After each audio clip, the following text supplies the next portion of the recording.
go over the teaching table here. Here's the lab. Okay, so there's basically four really major things that will determine how a rear shock performs when you're off-roading. Depending on the type of riding that you're doing, whether it's motocross or desert riding or adventure riding, there's these basic four things that will determine how your bike feels and rides. There's an adjustment down here on the bottom.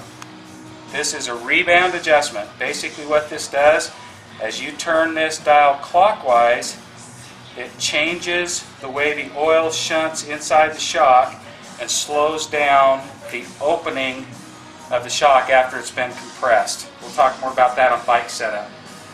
Up here is a compression adjuster, and as you turn this dial clockwise, it makes the shock more stiff with compression. As you turn it counterclockwise, it makes it softer with compression. Some people are lucky enough, a lot of motocross bikes will have an anodized, either blue or red, sometimes black nut that's on the outside. It looks a lot like this, but it's not this. And it adjusts as well, clockwise and counterclockwise. And basically what that does is it separates the shock into what we call low-speed compression dampening and high-speed compression dampening. And how that applies to adventure riding or dual sport riding is if you're on a fire road, like when we went down to the Grand Canyon on the Toro Week Trail, which was awesome. There were sections of the road where vehicles had gone, and you'd go along. Next thing you know, you're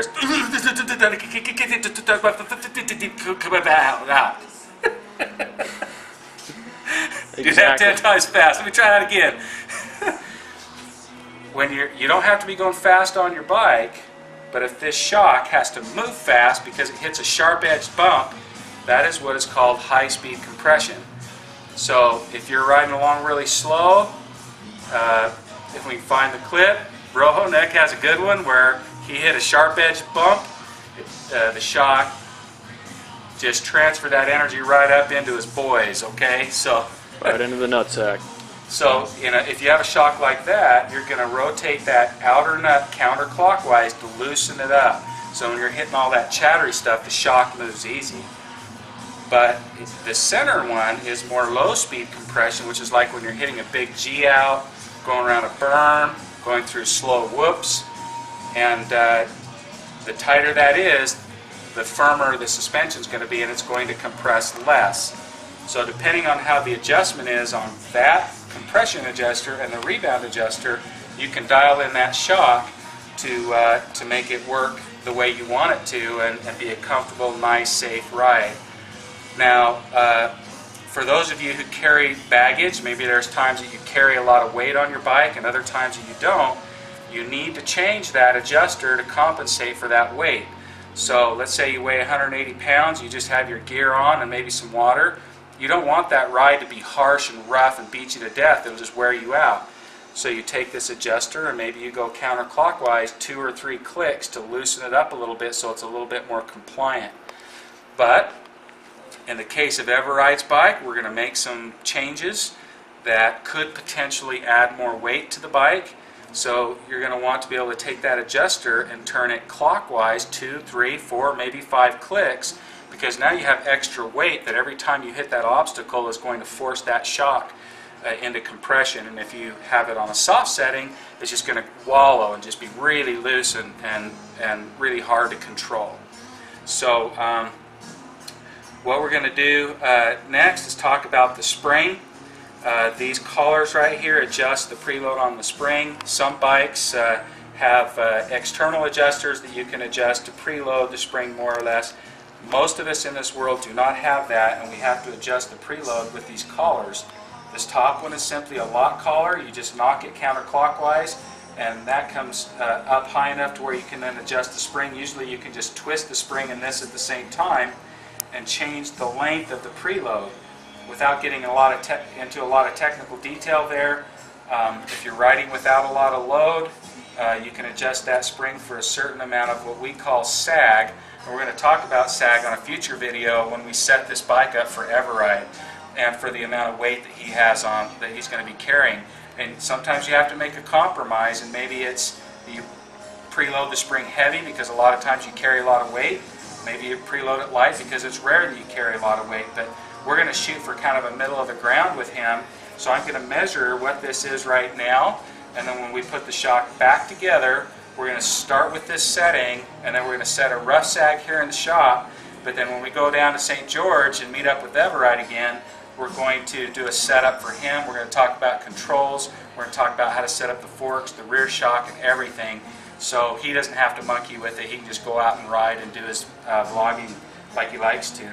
So now the other question is, some people say, well, I need a heavier spring because I'm carrying more weight.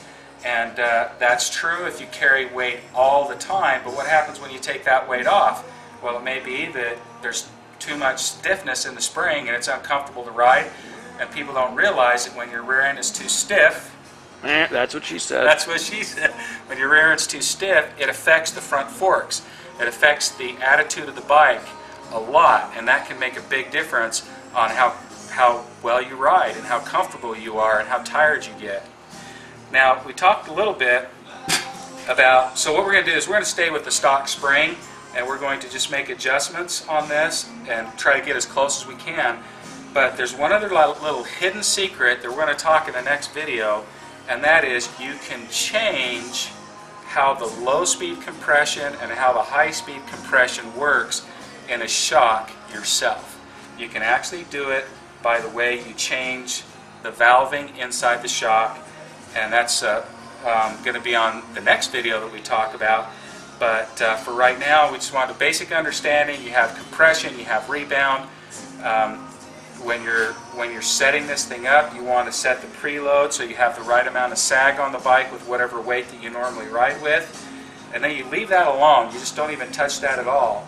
And then you set up the rebound and the compression by going through certain sections of obstacles. We've got some great sections down in St. George, whoop sections in Warner Valley that are great to set the rebound. And while we're talking about rebound, if it's too loose, what will happen is the back end will feel springy, like it just kicks you and it just springs back up, really loose feeling. If it's too tight though, and you go through a whoop section, the back end will compress, and then if it's too tight, it won't unload all the way before you hit the next obstacle. It'll compress, compress, compress more, and pretty soon it's packed down, and then it gets really harsh. It gets ding, ding, ding, ding, really hard, and you start knocking off line, and pretty soon you're not going straight anymore, and you're... Did I do that good? That's pretty good. I like that. Okay. Pretty soon you're not going straight anymore, and you're getting off line, and everybody's, you're out of control. You got all this weight that's oscillating, and so what you want to do is adjust that rebound so it opens as fast as it can, but not so fast that it makes your back end springy. You want that wheel to stay in contact with the ground everywhere you go. And on the compression, the low-speed compression is where you're hitting the face of a jump, you're going to climb up a big hill, and it's kind of, the shock speed is slow. You could be going really fast on your bike, but the shock speed is slow, and all that weight is trying to load that shock. Another place is around berms, around slow, long whoops, where you get that weight going that's kind of slow on the shock. That's low-speed compression. And because we're going to be adding a little bit of weight to Everide's bike, we're going to stiffen up the low-speed compression on the valving in this shock. Now, when you're going out on fire roads and you're hauling the mail and all of a sudden you got all this chatter like that. Should I do that again? Yeah. Like that. One more time. Like that. What you want to do is you want to soften that up so that when you hit those not whoop sections, but those chatter sections, it's kind of more like, yeah, guys, cool. You got a little swagger going on. Doesn't bother you. It's kind of smooth. You're just going. You're not feeling it much. And so we can change the valving to make that happen, and that's what our goal is with his shop.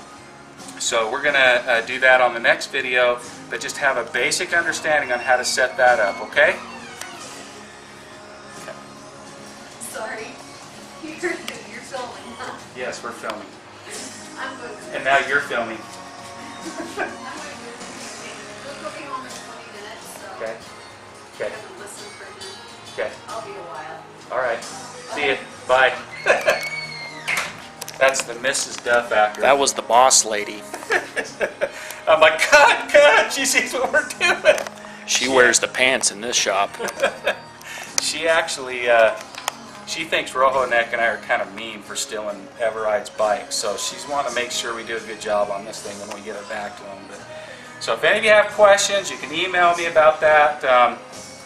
If you can look on top of my box right there, that 3-ring binder, that white one, all that paperwork is all of the valving jobs I've done over the years, and I keep all of that information, and we're going to take all of that information to help us decide what kind of valving we're going to do for Everide. So we're hoping that by the time we're done, this is what we mean when we say you'll get your bike back and you won't want to ride anybody else's, because you're going to get on somebody else's bike and it's not going to feel good to you, my man. You're going to want to get back on your bike where it's nice and compliant, and you don't get so fatigued because your shock's working good, the attitude of your bike's good, you're not going to have to fight it as much. It's just going to be pleasant. That's what we're hoping for. So stay tuned. Next video is going to be revalving the stock DRZ 400 rear shock. Rojo Neck, Duhfactor out.